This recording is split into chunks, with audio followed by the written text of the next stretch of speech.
This is Tournament and TeaBreak. You are listening to Ros Satar, George Bellshaw, and Vicky Monk.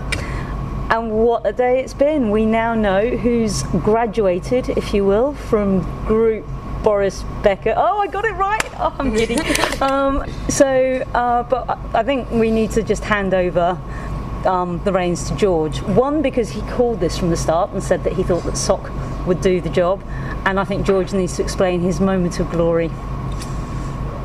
Yeah, so we just had a very awkward moment in press. So Zverev had just told us that he'd choked and felt he'd played like absolute crap in that third set and in general in the end of the season.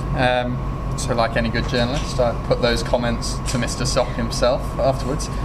Unfortunately, Mr. Zverev was walking through the room as I put it to him, and let's just say Jack made it all the more awkward by pulling some, those goggly eyes emoticon.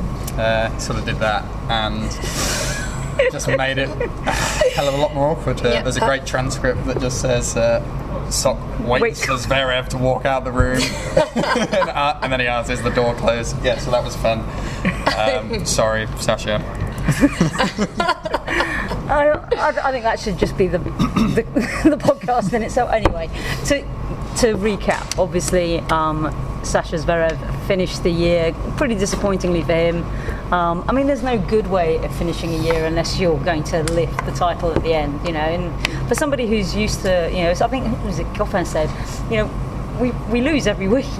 It was a tough loss to take for him. My personal feeling is that it really was expectation and nerves on him. I mean, that final set got away from him so quickly, and especially after he spanked Jack completely in the second set. What's your take? He just completely crumbled at the end. His serves weren't even attempting to make it over the net, particularly in that game where Jack was awarded the point penalty for spanking the ball up into the crowd. Zverev started that game a point ahead and then proceeded to not win another point for the entire game. So, I just don't know what on earth happened. He did sort of lose his head, yeah. I mean, I thought when he sort of came back, I thought, all right, okay, their comeback is on because, because it was a complete. What was it? I described it as a spectacular lack of momentum for Sock. That after having won that first set, he just I don't know where he went. Sock's such a momentum player as well. Once he's on a roll, he can play some phenomenal tennis. He's absolutely on fire. He's such a confidence player, really attacking that ball. And Zverev had the opportunity to. He stopped that momentum in the second set and he really had the opportunity to take it all the way, but he allowed Sock to get his racket back in and build up that momentum again, and then again Zverev was on the back foot. So I kind of thought Sock himself was actually slightly choking in that deciding set when Zverev pulled it back to 4-all, because Sasha started to really just almost roll the ball into Sock, not make any errors. Sock keep going with that low slice backhand and hoping for the best, and the errors were coming, and then that break came back.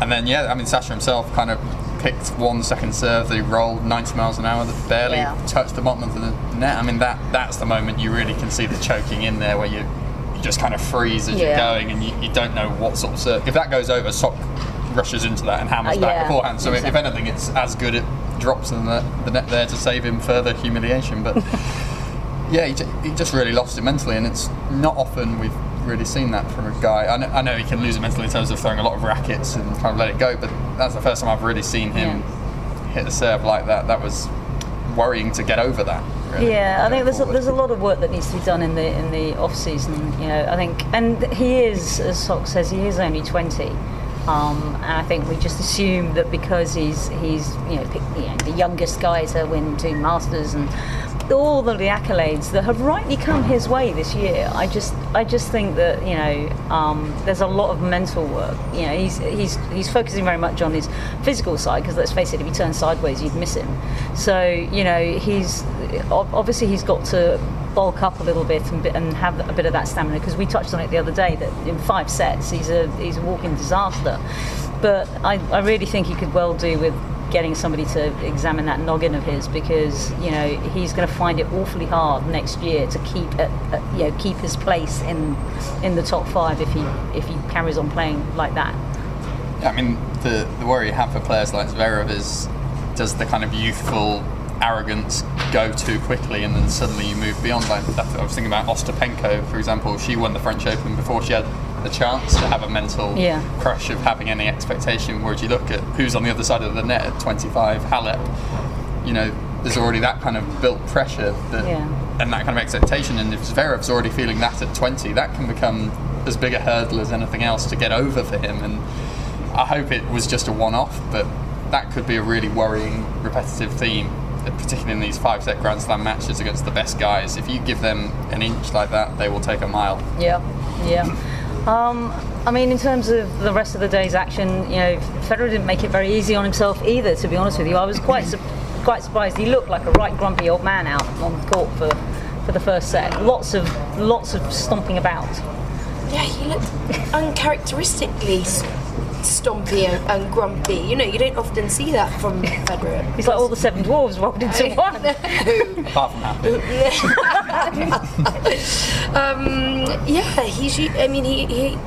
He always does tend to be quite reserved and hold his cards quite close to his chest, but today he was really scowling into the cameras. He batted a ball back to the ball girls with the handle of his racket. He was hitting balls back. He kind of ambling between points. It looked like he just turned up for a practice session rather than. Granted, he'd already secured his place in the semi-finals, so there wasn't that pressure. But then after the match, he was saying that it was exactly that heightened pressure of, still needing to perform even though you've already qualified that put him off at the beginning. With all due respect, though, to Roger, it's not like this is all brand new and shiny and fluffy. You've been around the block a few times, mate. You know that this is what happens, especially when you're at the top of your game. You qualify nice and bright and squirrely, and then you know that you've got no pressure. It's not like that's what I thought was really weird. It's not like you've got that wide-eyed, doe-eyed. Oh my God, this is amazing, round robin. Who'd have thunk? He knows how this works. It just seemed, I don't know. It just seemed weird, and it does actually make me think. Come the semi-finals and maybe eventually a final, whether the script will change. Everybody, I think, is desperate for the tournament to finish on a high with a big name win. But I just wonder whether this is the World Tour Finals where we do actually see the beginning of the changing of the guard. I've really not been that impressed with Federer in any of these matches so far. He's had moments of good work, and I wouldn't say he ever looked in that much trouble against Sock, for example, but it would have been interesting to see him play Sock on the back of beating Cilic. Sock looks a lot more confident, felt he belonged a little more today, I felt.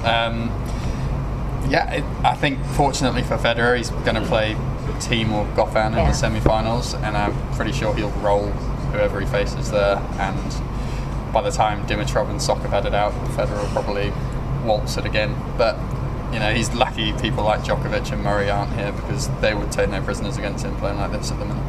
And I mean, the interesting thing, I cleverly left my notes over there, but the interesting thing is Dimitrov has a losing record, I think, against both. Certainly against Sock. Yeah, because it would have been. So I'm sure actually Sock will be up for it. I wouldn't be averse to putting money on Sock really springing surprise. Maybe not winning the whole thing, but certainly shaking up the stuff. Everybody up until now has been like, we're going to get a Federer Dimitrov, Fed versus baby Fed. I'm just rolling for the benefit of the tape. I'm rolling my eyes. Final, but just watching Sock today, I think he's come here to rumble. I think he's volatile though. He's a hot-headed player, and he's full of. Even in that match, it was ups and downs. Excuse me. He at one point he looks like he's absolutely crushing Zverev. The next minute he's stomping around. He's angry. He's losing his head. So I think that it could have taken it out of him a bit today. I think Dimitrov was a bit more of an experienced player. He's looking on great form at the moment. Sock might rattle him a bit, but I think Dimitrov's still going to The other big factor, of course, is tomorrow for Dimitrov. That's because, I mean, he's playing in the night, I think I'm right in saying, and, you know, he's playing Carreño Busta, He's got nothing to lose. He's got nothing to lose, and even if when he does have something to lose, he plays pretty similarly, and it's to make the match very bloody long. So I think, you know, Dimitrov's either got to go out there, kill him, keep the momentum going, or you could see him just throw it away, and then that to kind of preserve energy for Saturday. Yeah. And that's a difficult position to be playing that match in, a night match going into the semi-finals. Yeah, that's true, actually. I mean, while we're on the subject of tomorrow, I suppose we ought to turn our eyes to Thiem and Goffin. I mean, you know, there's been a lot of questions were fired at Roger about Davis Cup.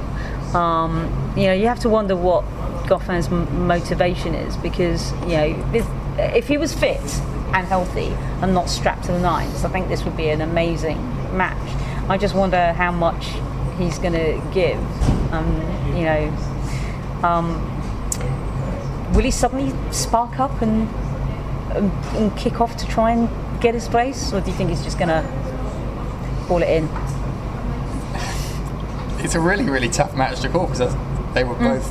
I mean, Thiem's been fairly shoddy throughout. I mean, he's taken both to 3, but been really unimpressed with him again, as I've been in the end of the season in general. I love you really, Dominic. But I mean, Goffin against Dimitrov was easily the worst match here. Performance from anyone, and you know that's including Rafa on one leg. So it's. I mean, maybe it's actually for the best that it is the day match, and that there's, you know, that's the one that everything hinges on, and then the night match is just effectively an exhibition, albeit a 3-hour exhibition, probably. An exhibition nonetheless. Things are going. I don't think Carreño Busta will see it like that, and I do think Dimitrov's in a tricky position there. I really think Carreño Busta will be so fired up to win that match, prove he belongs. As you say, has nothing to lose. Absolutely, it could be an absolute nightmare heading into the semi-finals. Okay, well, I think given that obviously our late night ramblings and nightly natters have prompted the media centre to tell us that they're going to kick us out in precisely 15 minutes' time. So join us tomorrow when we'll know, obviously, the whole semi-final lineup, and you'll get our semi-final previews, and then we can all assess how awful we are at previewing tennis matches. You've been listening to Ros, George and Vicky. This has been Tournament in a Tea Break.